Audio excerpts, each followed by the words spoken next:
अस्सलाम वालेकुम रहमतुल्लाहि वबरकातुहू। कल मैंने आपको एक कहानी सुनाई थी, वो मोबाइल और बाइक वाली, जो मेरी अपनी खुद की कहानी थी। उसके बाद की कहानी मैं आपको एक और सुनाने वाला हूँ। वो ये कल वाली कहानी जो थी, उसमें हमारे ईमान को तक़वियत वाला थोड़ा सा मसला था, और थोड़ी सी बात ये थी, उस कहानी में थोड़ा सा ट्विस्ट था। आज की जो कहानी है, उस कहानी में थोड़ा सा गुस्सा है, थोड़ा सा दुख है, थोड़ा सा अफसोस है, थोड़ा सा गम है, और बहुत ज़्यादा अफसोस है। थोड़ा सा नहीं, बहुत ज़्यादा, कि आज हम किस डगर पर जा रहे हैं, आज हम कहाँ चलते चले जा रहे हैं। इस कहानी का उन्वान मैंने रखा है, इस्लाम के दुश्मन खुद मुसलमान। आपको मालूम है कि इंसान के ऊपर अल्लाह ताला की जानिब से दो हक लाजिम होते हैं, दो तरह के। पहला, जिसमें अल्लाह के हक होते हैं, उसको हम कहते हैं हुकूकुल्लाह, जैसे नमाज, रोज़ा, हज, ज़कात वगैरह वगैरह।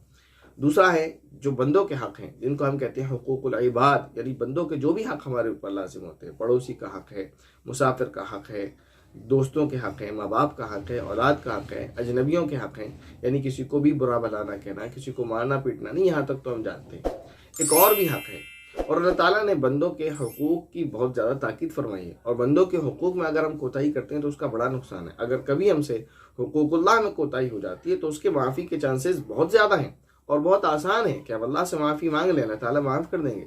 लेकिन अगर हमसे हुकूकुल्लाह में कोताही होती है तो उसके माफ़ी के चांसेस 0.1% भी नहीं है। अल्लाह ताला तो उसको माफ़ करेंगे नहीं जब तक जिसका हक़ है उससे माफ़ी ना मांग ली जाए। तो यकीनन ये माफ़ी कभी नहीं हो सकती। इसलिए हुकूकुल इबाद में कोताही हरगिज़ ना हो, इसकी कोशिश करना चाहिए, और अगर हो जाए तो उसकी तलाफ़ी कर लेना चाहिए। लेकिन हाल ये है कि हम हुकूकुल इबाद में कोताही हो जाए तो तौबा क्या करें, हुकूकुल इबाद में कोताही करने से बचें तो क्या बचें, खुद हुकूकुल इबाद में कोताही जानबूझकर रोज़ाना कर रहे हैं। वाक़या क्या हुआ? वाक़या ये हुआ कि जब मैं वहाँ से नमाज़ पढ़कर चला बाइक लेकर, तो एक रास्ते पर मैं आया। तकरीबन मैंने 70 से 80% जो रास्ता था उसको क्रॉस कर लिया। वहाँ जाने के बाद देखा रास्ता बंद है। मैंने कहा क्यों बंद है? कि यहाँ शादी है और यहाँ सजावट की तैयारियाँ चल रही हैं, और वहाँ सजावट हो रही थी। इसको देखकर बड़ा अफसोस हुआ। सिर्फ मैं ही नहीं, मेरे पीछे और भी गाड़ियाँ आ रही थीं। रास्ते में ई रिक्शा वाले आते हैं, उन पर बीमार भी होते हैं, बूढ़े भी होते हैं, बच्चे भी होते हैं, किसी को जल्दी घर जाना होता है। मुझे भी अर्जेंट जाना था। जैसे कि मैं बता रहा हूँ, 20-25 मिनट तो मैं ऑलरेडी लेट हो चुका था, जबकि मुझे अर्जेंट कहीं जाना था। तो 20-25 मिनट तो मैं ऑलरेडी लेट हो चुका था। वहाँ उन्होंने रास्ता बंद कर दिया। अब समझें आप, सजावट की तैयारियां चल रही हैं, सजावट हो रही, रास्ता बंद है। ये मिनिमम 1 दिन तक बंद रहेगा, 24 घंटे तक, क्योंकि सजावट होगी, फिर उसके बाद नेक्स्ट डे प्रोग्राम होगा, या उस दिन भी प्रोग्राम होगा। तो मैं नहीं समझता कि उस दिन भी ये रास्ता खुलेगा। यानी 12-13 घंटे भी अगर ये बंद रहेगा, रात का क्या करना है? रात को कौन आ जा रहा है? यानी दिन में अगर आपने रास्ता बंद कर दिया 12-13 घंटे भी, तो वो पूरे 24 घंटे ही हुए, क्योंकि पूरा दिन गया। लोगों का निकलना पड़ना तो पूरे दिन होता है। पूरा दिन वहाँ ये सिस्टम चलता रहा कि लोग जाते रहे और आते रहे, जाते रहे और आते रहे।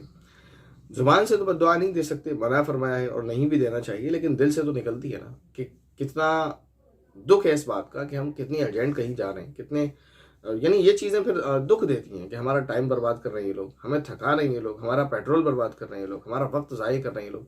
तो इस चीज़ का बड़ा दुख होता है। तो दिल से एक आह निकलती है, एक अफसोस होता है, ये दुख होता है। ये वो मुसलमान हैं कि जिन्होंने इस तरह के काम कर रखे हैं।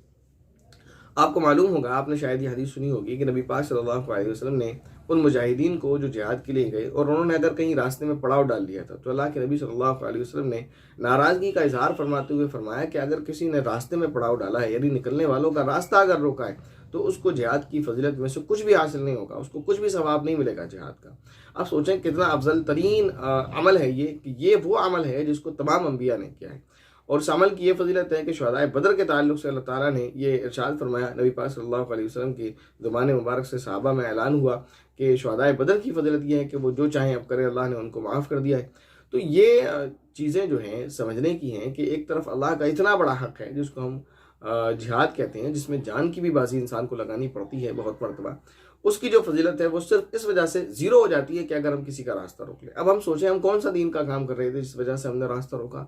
अगर हमने रास्ता रोका हुआ है तो ये कितना बड़ा गुनाह है, और इसका कितने लोगों की आप हुकूक में कोताही कर रहे हैं। जाहिर है मुझे जो दुख हुआ, इसी तरह और जो लोग रास्ते से लौटे होंगे, उन सब को जो दुख हुआ होगा, क्या उनसे उस बंदे ने माफ़ी मांग ली? क्या वो सब उसको माफ़ कर देंगे? एक बुजुर्ग तो थे, वो बहुत ज़्यादा नाराज़गी का इजहार कर रहे थे, बड़बड़ा रहे थे, वो पैदल बेचारे आ रहे थे। अब सोचें ज़रा, बूढ़ों के लिए पैदल चलना कितना मुश्किल है, और वो पैदल ही जा रहे थे। वहां तक पहुंचे हैं तो बहुत सख्त एकदम गुस्सा हुए जब उन्हें ये मालूम हुआ कि रास्ता बिल्कुल बंद है। वहां पैदल वाले निकलने के लिए भी रास्ता उन्होंने नहीं छोड़ा। इस तरह से उन्होंने क्रॉसिंग टाइप लकड़ियां लगा रखी थी कि किसी भी तरह से बंदा ना निकले। नौजवान आदमी है तो वो तो उसको क्रॉस करके थोड़ा सा निकल सकता है, लेकिन बूढ़ा आदमी नहीं निकल सकता पैदल भी। तो वो बहुत ज्यादा नाराजगी का इजहार कर रहे थे, बहुत ज्यादा बड़बड़ा रहे थे। तो जाहिर है उनके दिल से जो आह निकल रही होगी वो कहाँ जाकर लगेगी, और उसका क्या सिला होगा। क्या ये लोग उनसे माफ़ी मांग लेंगे, या क्या वो माफ़ कर देंगे, या क्या फिर मैदान हशर में माफ़ी होगी? मैदान हशर में यकीनन माफ़ी नहीं होगी जब तक अगर हमने हुकूकुल इबाद में कोताही की है तो जिस बंदे के हमने हक में कोताही की उस बंदे से माफ़ी ना मांग ले, तब तक माफ़ी नहीं हो सकती। तो ये याद रखें, हमें समझना चाहिए कहीं ऐसा ना हो कि हम सारी ज़िंदगी जो नेकियां कर भी रहे हैं वो सारी की सारी हमारी ज़ाया और बर्बाद हो जाए। इसलिए कि हदीस शरीफ में आता है, नबी पाक सल्लल्लाहु अलैहि वसल्लम ने सहाबा इकराम से पूछा, क्या तुम जानते हो कि मुफलिस कौन है? सहाबा इकराम रिज़वानुल्लाहि तआला अलैहिम अजमईन ने अर्ज़ किया, या रसूलल्लाह, हम तो मुफलिस उसको समझते हैं जिसके पास पैसा ना हो, माल दौलत ना हो, ये चीज़ें ना हो। नबी पाक सल्लल्लाहु अलैहि वसल्लम ने इरशाद फरमाया, नहीं, मुफलिस वो नहीं है। मुफलिस वो शख्स है कि जो मैदान हशर में इस हाल में आएगा कि उसके पास नमाजें भी बहुत होंगी, रोज़े भी बहुत होंगे, हज व ज़कात खैरात सब कुछ तमाम इबादत होंगी, लेकिन फिर ये होगा कि एक तरफ उसको खड़ा किया जाएगा और एक तरफ वो लोग आ रहे होंगे जिन के हक में उसने खुदाई की होगी। किसी को उसने गाली दी होगी, वो आएगा और वह अल्लाह ताला से अपने हक का मुतालबा करेगा, बदले में उस नेक इंसान की नेकी उसको दे दी जाएगी। फिर कोई आएगा जिसको उसने सताया होगा, फिर कोई आएगा जिसका इसने हक दबाया होगा। इस तरह लोग आते रहेंगे और उसकी नेकियां ले जाते रहेंगे। नतीजा ये होगा कि उसकी नेकियां ज़ीरो हो जाएंगी, लेकिन हक मांगने वाले बाकी रहेंगे। फिर वो लोग आएंगे तो बदले में ये होगा, इसके पास देने को नेकियां तो नहीं होंगी, इसके गुनाह, इन लोगों के गुनाह जो अपना हक मांग रहे हैं। मसलन उसने किसी को गाली दी है, अब ये जिसको गाली दी है उसको नेकी तो नहीं दे सकता। फिर ये होगा कि जिसको गाली दी थी उसने जो गुनाह किए थे वो गुनाह उससे लेकर इसके सर पर डाल दिए जाएंगे, और ये होता रहेगा। तमाम उसके यानी और भी हुकूक जो लोग मुतालबा जिनका होगा वो लोग अपने हुकूक का मुतालबा करके और अपना फैसला करा के जाते रहे होंगे। नतीजा ये होगा कि इस हाल में वो फैसला होगा कि बंदा गुनाहों में डूबा हुआ होगा, और फिर फैसला ये होगा कि इस बंदे को मुंह के बल घसीट कर जहन्नम में डाल दिया जाए। तो हम सोच रहे हैं कि हम नमाजें पढ़ लेते हैं 5 वक्त की, हम समझ रहे हैं हमने गाड़ी रख ली है, हम समझ रहे हैं हम हज कर लेते हैं, हमने हज कर लिया, हम समझ रहे हैं हम ज़कात दे लेते हैं, हम समझ रहे हैं हम बहुत सारी खिदमत खल्क कर लेते हैं तो हम जन्नत में चले जाएंगे, हमने बहुत ज़्यादा नेकियां कमा रखी हैं। यकीनन नहीं। अगर हमने हुकूकुल इबाद में कोताहियाँ कर रखी हैं तो यकीनन हमें बहुत बड़ा नुकसान और खसाना उठाना पड़ सकता है कि हम 5 वक्त की नमाज़ पढ़ रहे हैं, हम रोज़े रख रहे हैं, हम नवाफिल पढ़ रहे हैं, हम सदका व खैरात कर रहे हैं, हम ज़कात अदा कर रहे हैं, हम बहुत सारी इबादत कर रहे हैं, लेकिन अगर हमने हुकूकुल इबाद में कोताहियाँ कर रखी हैं और वो इतनी ज़्यादा हो गई कि हमारी नेकियों से बढ़ जाएंगी, तो नतीजतन और लाजिमन ये होगा कि फिर लोगों के गुनाह हमारे सर डाले जाएंगे, और फिर उसका फाइनल फैसला और रिजल्ट ये होगा कि हमें मुंह के बल घसीट कर जहन्नम में फेंक दिया जाएगा। इसलिए हमें चाहिए कि हुकूकुल इबाद में कोताही करने से बहुत ज़्यादा परहेज़ करें। हुकूकुल्लाह में भी तो कोताही नहीं करना चाहिए, लेकिन हुकूकुल्लाह में अगर कोताही हो जाती है तो मग़फ़िरत के चांसेस ज़्यादा हैं। हुकूकुल इबाद में अगर कोताही हो जाती है तो जब तक हमने जिसको सताया है और जिसके हक़ में कोताही की है, अगर हमने उससे माफ़ी नहीं मांग ली और उसने माफ़ नहीं कर दिया, तब तक माफ़ी नहीं होती। तो ये एक बहुत बुरा ट्रेंड चल पड़ा है, बहुत ही बुरा ट्रेंड चल पड़ा है कि जिसके घर में कोई प्रोग्राम होता है वो रास्ता रोक देता है। शादी हो रही है तो रास्ता रोक दिया, कोई मंगनी का प्रोग्राम चल रहा है तो रास्ता रोक दिया, किसी की मौत हो गई है, जनाजा अब के लिए लोग बैठे हुए हैं, सिर्फ ये नहीं कि वहाँ जनाजा है या कोई मसला है, नहीं, लोग सिर्फ आकर बैठे हुए हैं। जनाजा घर में है या जनाजा मस्जिद पहुंच चुका है, लोग कुर्सियां लगाकर रास्ते पर बोटियां तोड़ रहे हैं, बिरयानी खा रहे हैं माजरत के साथ, उन्होंने रास्ता रोका हुआ है। किसी को अगर घर में कोई प्रोग्राम करवाना है तो रास्ते में खाना बनवा रहा है, देग वगैरह, उसने रास्ता रोका हुआ है।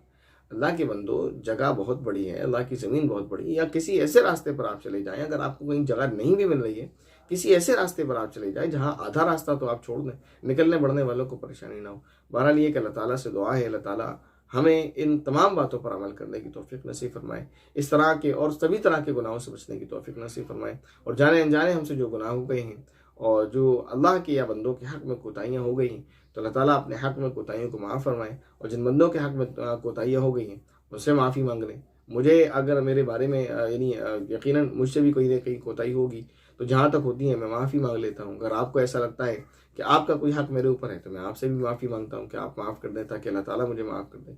बहरहाल ये कि ये चीज़ें समझने की ज़रूरत है, वरना हमें बड़ा नुकसान और खसाना उठाना पड़ सकता है। अस्सलामु अलैकुम व रहमतुल्लाहि व बरकातुहू।